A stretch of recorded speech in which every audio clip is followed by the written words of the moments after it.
তো দেখো finally complete করে ফেলেছি। আর আমার হাতের অবস্থাটা দেখো, ঠিক আছে, পুরো সাদা হয়ে গেছে কিন্তু হাত। এখন দেখো মানে আগের থেকে অনেকটাই ভালো লাগছে, ঠিক আছে। আর রং দেখো অনেকটা বেঁচে গেছে, অনেকটা বেঁচে গেছে। আর এই হচ্ছে এখন কালার, আর এদিকে এরকম করা ছিল। আর দেখো গাড়ির অবস্থাটা এখন আগের থেকে অনেকটা বেশি ভালো লাগছে, ঠিক আছে। আগে কীরকম লাগতো পুরো একবারে। আর এই সাইডে না,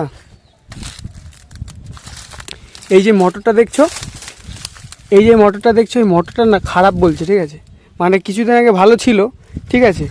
কারণ খারাপ কেন বলছে, এই যে লাইটটা দেখছো, এই যে এই লাইটটা ঠিক আছে, মানে মোটরটা যদি ভালো থাকে তাহলে গাড়ি আস্তে করে দিলেই জ্বলে, ঠিক আছে। কিন্তু মোটরটা যদি খারাপ থাকে তাহলে এই লাইটটা জ্বলবে না, ঠিক আছে। তো এখন তো বাবা বললো যে মোটরটা খারাপ আছে, ঠিক আছে। তো বাবা বললো যে মোটরটা নাকি খারাপ আছে, মোটরটা রিপেয়ার করতে হবে বলেছিল, জিজ্ঞেস করেছিল নিয়ে যাবে আবার। তো এখন চলো বাড়ি যাই, বাড়ি গিয়ে হাতগুলো ধুই।